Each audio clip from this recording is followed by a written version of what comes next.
Hello everyone, how are you all? I hope you all be fine. My name is Zara Hasib. Welcome back to my channel Giggle Guys. Friends, today we will explore unit number 2 reproduction in plant. So let's start our lesson. Friends, हमारे topic का नाम है difference between natural propagation of plants and artificial vegetative propagation. So let's start. Many plants reproduce through vegetative propagation naturally. बहुत से पौधे होते हैं जो कि रिप्रोड्यूस करते हैं वेजिटेटिव प्रोपगेशन से naturally. Methods of natural propagation include budding, bulb, tuber and runner. जो मेथड होते हैं नेचुरल रिप्रोडक्शन के वो इंक्लूड करते हैं बडिंग को, बल्ब को, ट्यूबर को और रनर को. डू यू नो में है a bud is a small swelling that can grow into new branches.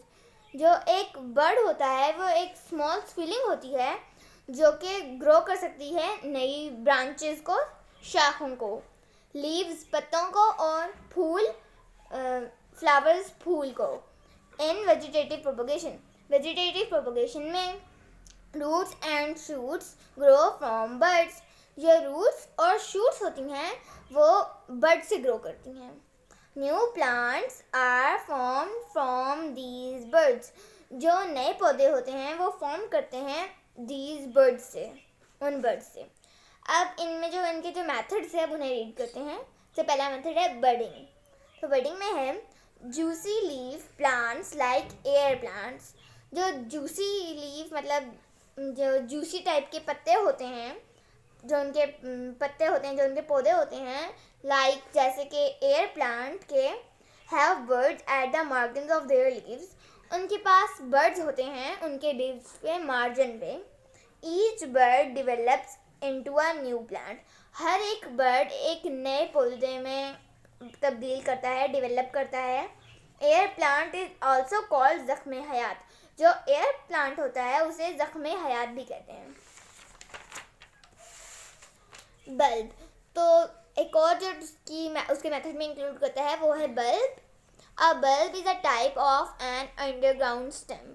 जो बल्ब है वो एक टाइप है अंडरग्राउंड मतलब ज़मीन के नीचे की स्टेम की, विद थिक फ्लैशी मतलब के फ्रेश टाइप से लीव्स दैट स्टोर फूड, जो कि स्टोर करते हैं फूड को. It produces smaller birds. ये प्रोड्यूस करता है छोटे बर्ड्स को, which grow into new plants, जो कि नए पौधों में बदल जाते हैं. अब आगे हम रीड करेंगे ट्यूबर को. Tuber is a swollen. Tuber एक स्वॉलन है. अंडरग्राउंड स्टेम, ये भी एक अंडरग्राउंड स्टेम है. Each bird can be cut and planted into a new plant. और हर बर्ड को काटा जाता है ताकि एक नया पौधा उग सके और हर एक बर्ड एक नए पौधे में तब्दील हो जाता है. इसकी एक एग्जाम्पल है कि जब आपके पास एक पोटैटो होता है और उसकी अलग अलग मतलब उसके आगे पीछे कुछ उग रहा होता है, ऐसे अक्सर लगता है कुछ पोटैटो पे, तो वो इसके बर्ड्स होते हैं. तो आपको पता होगा कि जो पोटैटो होते हैं उसका सीड नहीं होता. जब सीड नहीं होता तो वो ग्रो कैसे करता है. इसी तरह जो फार्मर होता है वो एक पोटैटो के अलग अलग बर्ड्स को काटता है और उन्हें अलग अलग बर्ड करता है और उन्हें लगाता है. तो हर अलग अलग जो बर्ड होता है वो एक नया पौधा बन जाता है जिससे ढेर सारे पोटैटो उग जाते हैं. अब आगे है runner. Runner are plant stems that grow along the ground. Runner जो है वो एक ऐसा प्लांट की स्टेम है जो कि ग्रो करता है ज़मीन पे, ग्राउंड पे. New strawberry plant grow from the bud. एक नया स्ट्रॉबेरी का प्लांट जो होता है वो भी बड से उगता है along the runner of the parent strawberry plant. उसके रनर की तरह जो कि पेरेंट स्ट्रॉबेरी प्लांट होता है. जैसे कि यहाँ इस बुक की एग्जाम्पल में है कि एक मदर का स्ट्रॉबेरी प्लांट था, तो उसका एक रनर नीचे ऐसे गया, वो ज़मीन से टच हुआ, फिर वहाँ से ही डॉटर प्लांट बन गया. फिर उसी तरह उसका रनर टच हुआ और उसकी भी एक से डॉटर प्लांट बन गया. तो अभी जो हमने पढ़ा था वो सारा था नेचुरल प्रोपगेशन ऑफ प्लांट्स. अब हम पढ़ेंगे artificial vegetative propagation. Artificial vegetative propagations require human action. जो आर्टिफिशियल वेजिटेटिव प्रोपगेशन होती है उसे ह्यूमन का एक्शन चाहिए होता है, वो खुद ब खुद नहीं होती। The most common type of artificial vegetative propagation reproductive techniques include, जो कॉमन से जो आर्टिफिशियल वेजिटेटिव रिप्रोडक्टिव टेक्निक्स हैं वो इंक्लूड करती हैं कटिंग को, लेयरिंग, ग्राफ्टिंग और टिश्यू कल्चर को। तो जो वेजिटेटिव में इंक्लूड करती हैं अब हम उन्हें रीड करेंगे। Cutting, a stem cutting from a rose plant will grow roots and form a new plant। एक स्टेम, एक शाख हम लोगों ने तोड़ ली रोज़ के प्लांट से और फिर उसे उगा दिया, उसे भी मिट्टी में डुबो के मतलब उसको पानी दिया, तो वो भी एक, फिर उसके ऊपर भी आराम आराम से फूल उगाएंगे, वो भी एक अलग से पौधा बन जाएगा। Root and leaf cutting can also be growth. जो रूट और जो लीफ की जो कटिंग होती है उनसे भी जो पौधे होते हैं वो बड़े हो सकते हैं, ग्रोन हो सकते हैं। अब आगे हम पढ़ेंगे लेयरिंग को। When a branch of shrub touches the ground, it produces and forms a new plant. Layering can be done by bending a branch, removing a ring of bark and covering it with soil mound. अगर एक branch है shrub की जो कि touch करती है ground को, तो जब वो ग्राउंड को टच करेगी तो उससे रूट्स, जब वो टच करेगी तो उससे रूट्स बन जाएंगी उसकी, और वो फॉर्म करेगा एक नया plant. Layering can be done, layering done होती है जब एक प्लांट बेंड करता है, जब उसकी कोई ब्रांच बेंड करती है और जब हम उसके ऊपर से रिमूव करते हैं रिंग ऑफ बार्क को और उसे कवर करते हैं सॉइल से, तो उससे हमारी लेयरिंग कंप्लीट हो जाती है। अब आगे हम पढ़ेंगे ग्राफ्टिंग को। जो ग्राफ्टिंग है is a technique of combining two plants. जो ग्राफ्टिंग है वो एक ऐसी टेक्निक है जो कि कंबाइन करती है दो अलग अलग प्लांट्स को। It attach the root and the bottom portion of one plant's rootstock off to shoot second from the top portion and other plant grafting is done for many fruit trees। जब हम grafting करते हैं वो एक ऐसी technique है जो कि दो प्लांट्स को एक दूसरे के साथ जोड़ती है, और हम लोग फ्रूट्स लेने के लिए या वेजिटेबल्स लेने के लिए भी ग्राफ्टिंग को यूज़ करते हैं।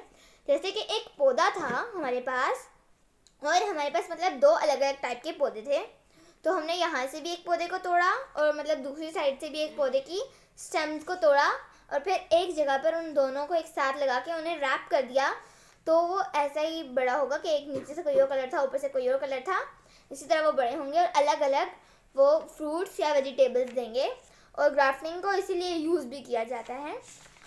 अब आगे मैं आपको कुछ एडवांटेजेस बताऊंगी वेजिटेटिव प्रोपगेशन के। Agriculture specially fruits trees growth depends on the benefits of the vegetative propagation. जो एग्रीकल्चर होता है वो स्पेशली फ्रूट्स ट्रीज और ग्रोथ के ऊपर डिपेंड करता है, उनका बेनिफिट भी वेजिटेटिव प्रोपगेशन से होता है। The desirable plants can be reproduced exactly.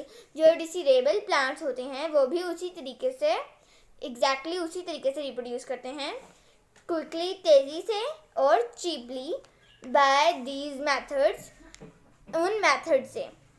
Followings are the benefits of the vegetative propagation. अब मैं आपको कुछ बताऊंगी बेनिफिट्स वेजिटेटिव प्रोपगेशन के।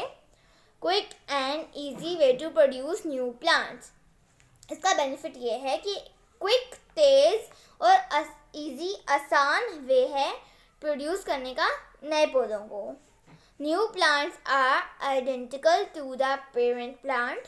जो नए पौधे होते हैं वो एकदम मिलते जुलते होते हैं अपने पेरेंट प्लांट से।